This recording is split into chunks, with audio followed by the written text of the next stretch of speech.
Démarrage ce matin des épreuves écrites du BEPC. Ils sont plus de 300 000 candidats à frapper aux portes de la seconde. 34 journaux suspendus et une vingtaine mis en demeure. Le Conseil national de la presse fait le toilettage du secteur. Et puis, situation toujours tendue en Turquie. Le Premier ministre appelle les manifestants à lever le camp. Voilà pour les titres. Madame, Monsieur, bonjour et bienvenue dans ce journal. Ils sont plus de 308 000 candidats à avoir bravé la pluie tôt ce matin pour affronter les épreuves écrites du BEPC, repartis sur 311 centres sur l'étendue du territoire national. Ils vont composer pendant 2 jours pour s'offrir donc le ticket d'entrée en seconde. 12 500 tables-bancs pour le ministère de l'Éducation nationale et de l'enseignement technique. C'est un don du Japon pour contribuer à l'amélioration des conditions d'études des élèves des lycées et collèges de Côte d'Ivoire. Compte rendu, Michel Digré.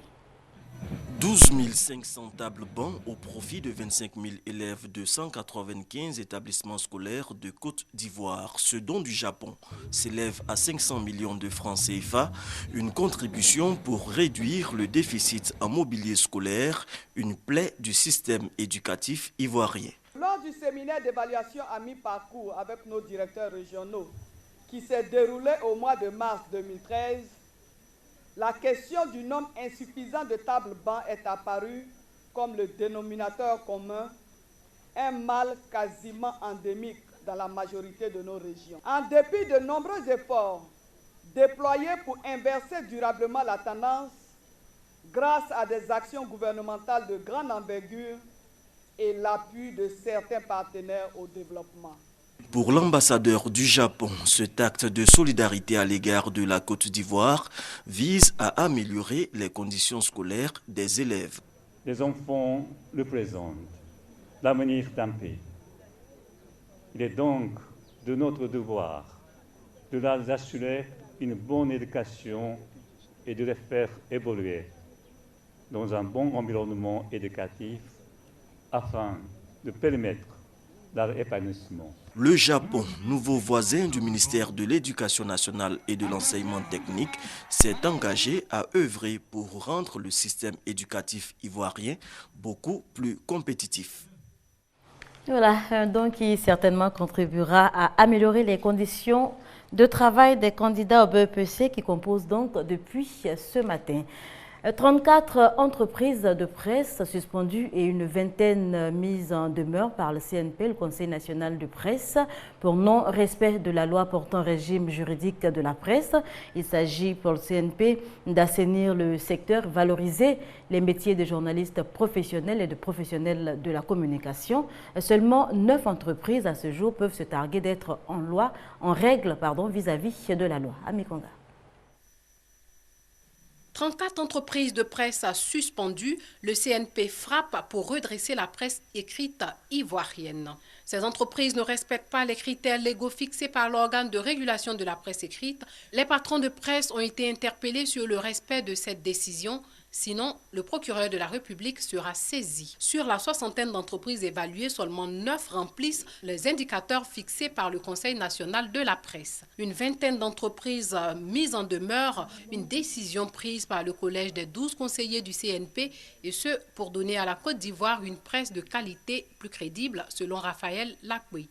Cette activité de régulation économique des entreprises de presse par le CNP vise notamment à assainir le marché de la presse pour instaurer un climat de concurrence loyale, à valoriser la fonction de journalistes professionnels et de professionnels de la communication, à encourager le management rigoureux des ressources humaines, à encourager le civisme fiscal et à inciter les entreprises de presse du secteur à remplir leurs obligations sociales.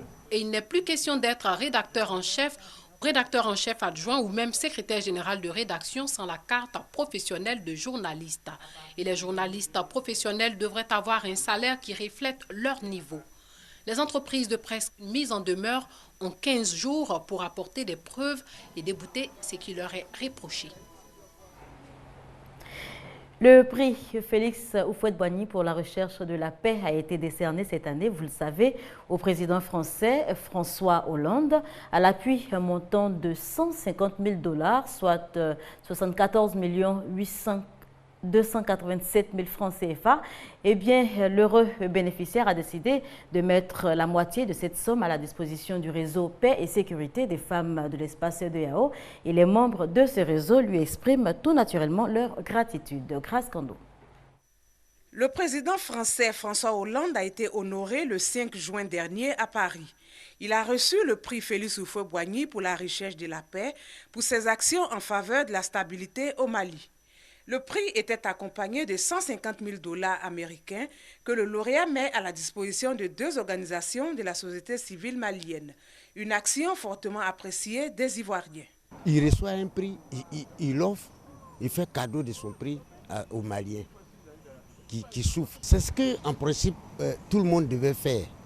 Pendant ceux qui ont plus doivent donner à ceux qui sont pauvres. C'est un plaisir pour tous les Africains, pour son intervention dans les conflits africains.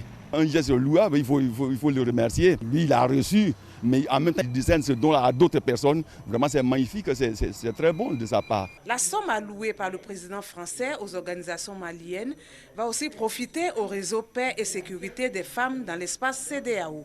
Cette reconnaissance à l'endroit des femmes du RESFECO Mali nous réjouit et nous galvanise davantage dans notre engagement pour la recherche de la paix dans la sous-région. Une sous-région que nous souhaitons voir sans trouble et sans crise. Le prix Félix Houphouët-Boigny a été créé en 1989. Il est attribué aux personnes et institutions qui contribuent de manière significative à la promotion, à la sauvegarde et au maintien de la paix dans le monde. Les filières bétail, viande et lait passées au peigne fin. Le ministère des Ressources animales et halieutiques veut redynamiser ces secteurs. Un atelier de validation d'une étude sur la question a donc été organisé. Atelier suivi pour vous par Thomas Nguessambi. La question de l'autosuffisance en protéines animales, notamment en produits de bétail, préoccupe les autorités ivoiriennes et avec elles les pays de la CEDEAO. En Côte d'Ivoire, les experts ont mené, sur recommandation de la CEDEAO et avec l'appui de la FAO, une étude pour servir de base aux politiques d'appui au secteur bétail, viande et lait. L'étude à mi-parcours a montré que la filière lait était encore vraiment à la traîne.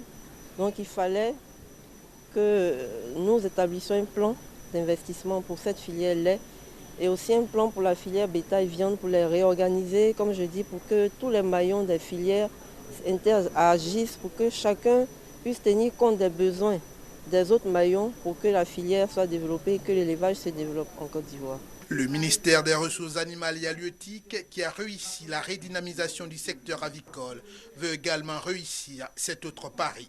Quand vous prenez la volaille, vous vous rendez compte qu'il y a eu des efforts qui ont été faits. Aujourd'hui, au niveau des œufs, nous sommes autosuffisants au point même où nous exportons des œufs au Burkina Faso. C'est dans cette optique-là d'ailleurs que nous sommes en train de faire une étude pour voir comment la Côte d'Ivoire, qui a des plantes fourragères à satiété, peut vraiment développer l'élevage en Côte d'Ivoire. À ce jour, la production nationale ne couvre que 27% des besoins de consommation. Nelson Mandela, toujours dans un état critique au 3e jour de son hospitalisation. L'état du vieil homme est préoccupant mais stable. Le prix Nobel de la paix 1993, âgé de 94 ans, souffre d'une pneumonie. On en parle avec Laetitia Manglé.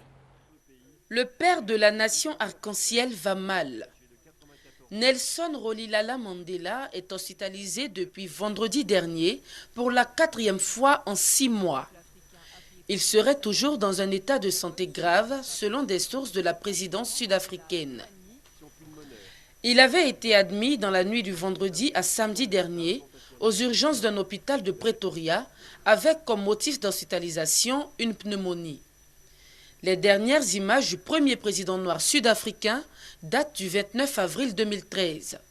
Là, un homme de 94 ans, à l'allure fragile et aux yeux dans le vague.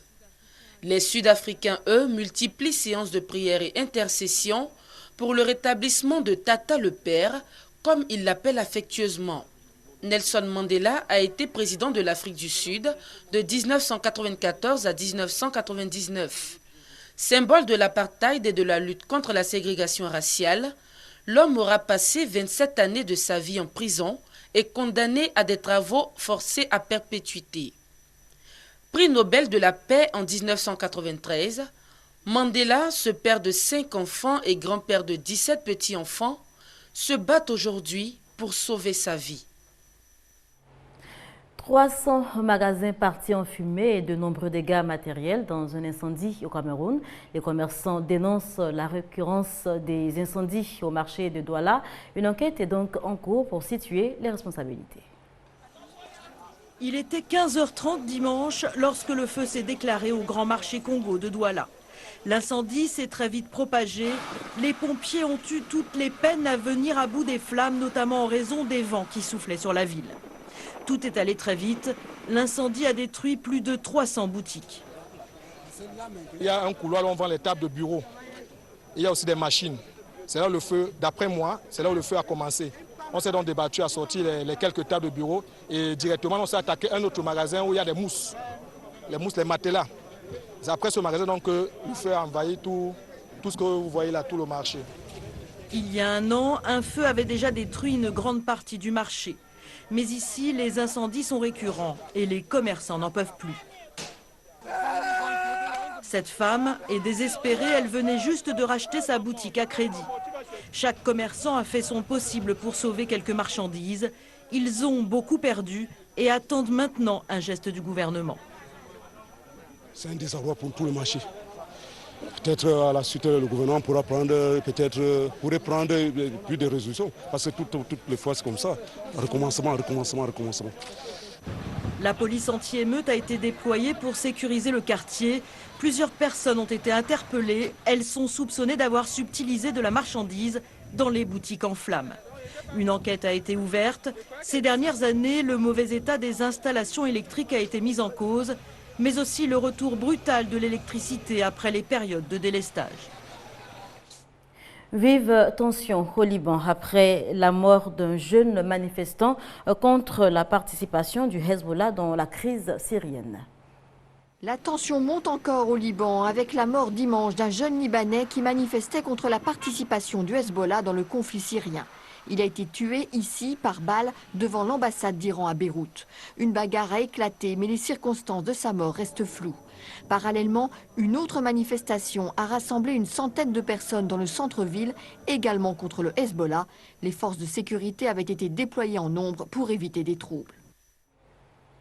Et tension également à Istanbul, place Taksim, bras de fer entre forces de l'ordre et les manifestants se poursuit. La police anti-émeute tente en vain de déloger ces manifestants contre le pouvoir qui réclament donc le départ du Premier ministre Erdogan. À Adana, Mersin ou Ankara, toute la journée de dimanche, le Premier ministre turc, confronté à sa plus grave crise depuis son accession au pouvoir, a durci le ton de sa contre-offensive.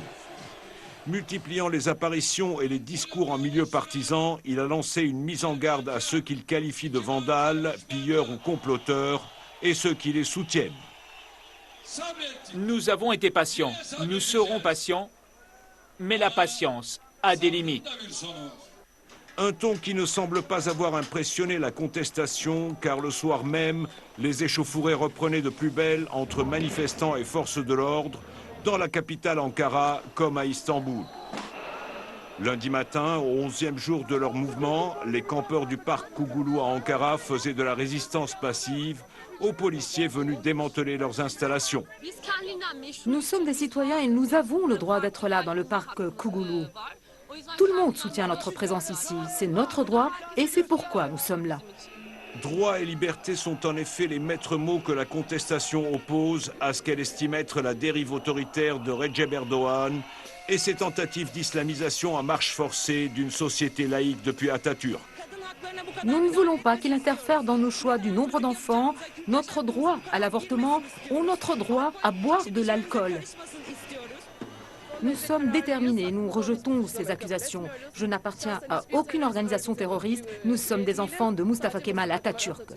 À Istanbul, les manifestants se sont donné rendez-vous en fin de journée place Taksim pour continuer à réclamer la démission de celui qu'ils n'appellent plus que le nouveau sultan. C'est ici qu'on s'arrête pour cette édition. Retenez que les épreuves écrites du BEPC ont démarré ce matin sous une forte pluie. Ils sont plus de